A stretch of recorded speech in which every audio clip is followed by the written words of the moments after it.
Look at this. Hello there.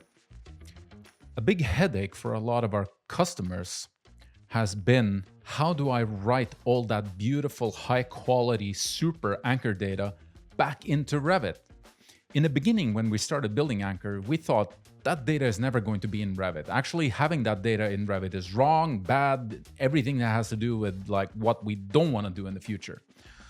But a lot of people still have to deliver Revit files, have to control Revit parameters on a daily basis, and have to deliver as-built Revit models to their clients. And I understand also that a lot of people feel like more in the comfort zone with having all that data inside of Revit. So if it's important for our clients, then it's important for us. Startup life is balancing where you want to go into the future, where you are today. We've built something that actually is like goosebump material for me, even though we're talking about writing data to Revit. Have a look at this. I want to show you something. So I'm going to go into my Anker project for the Euphemia project. This is a client of ours, A-Lab architectural firm in Oslo.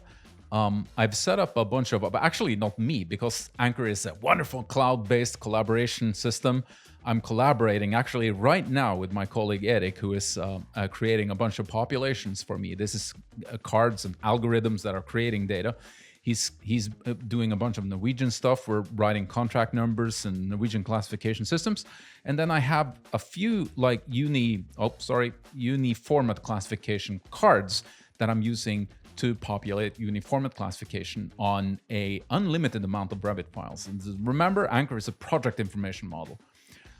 This is not super complex to do inside of Revit, but remember, every time you ask someone to go into Revit and click and punch data, whether they're adding assembly codes or uniform classification or omniclass, whatever, it actually is time consuming and it's difficult to adapt to change. You've got new stuff, people download things from BIM object or the internet and they put it into their files and they come in as like information empty elements. So the only way we think that you're going to be able to solve this, like getting to like 90, 95, 100% data quality in projects, is through automation in the cloud. Now, the data in Anker is being populated through cards. As you know, we've got filters and rules, and they do different kinds of things.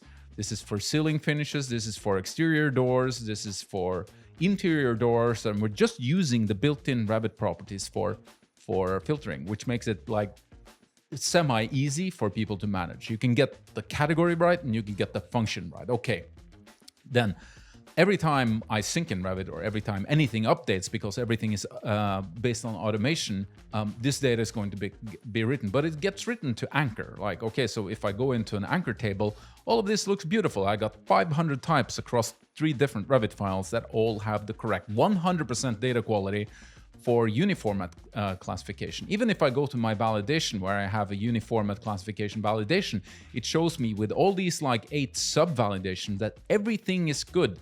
It's 100% according to the standard. But the data is not in Revit. If I go into Revit on this project, and for instance, let me go and click on some of these doors where I have a shared project parameter that's called uniformat code and uniformat description, and I want that data from Anker to go into Revit. This is new. I haven't shown this to anyone almost. Some of our clients are using it and it's extremely potent. So I'm gonna go into my project settings where we've kind of hidden this functionality because it's like still, it's not beta, but it's like beta-ish.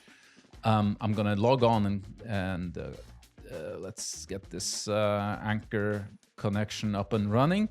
So Anker is talking to Autodesk Construction Cloud and BIM 360 back and forth. So reading it, BIM 360 and Autodesk Construction Cloud data is easy. Writing to it has been really, really, really hard. Really hard, trust me. But we're there now.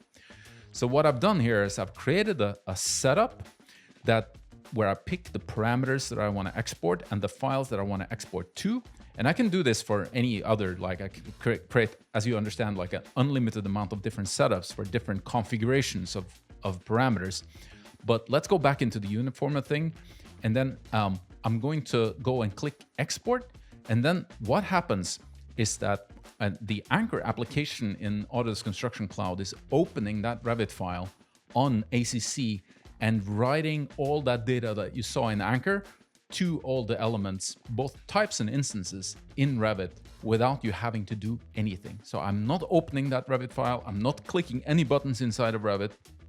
We're just doing it completely headless while you're drinking coffee or sleeping or hanging out with friends and family, whatever you feel like doing, except opening Revit files and clicking buttons. So this is going to take a few minutes to complete. Fast forward and then see you on the other side.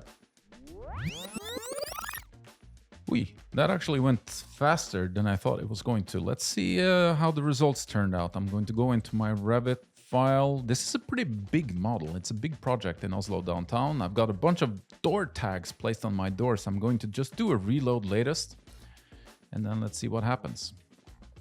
Oi! Ho, ho, ho, ho, hoi! Some people who don't know Revit might ask, why is this asshole getting so excited about this? But if you know Revit, you know why. This, when you go like more than 2 parameters, when you go more than 1 file, and when maybe you can automate this process at night or whatever you want to do, gives me goosebumps because it's friggin' awesome. It's been super difficult to build with all the intricacies of Revit and all the showstoppers of APS and Forge and whatever these products in the Autodesk ecosystem are called. But for the end user, for our customers, this is super potent. From a central place on the web, you can write to an unlimited amount of parameters from a quality database without opening Revit. That's cool.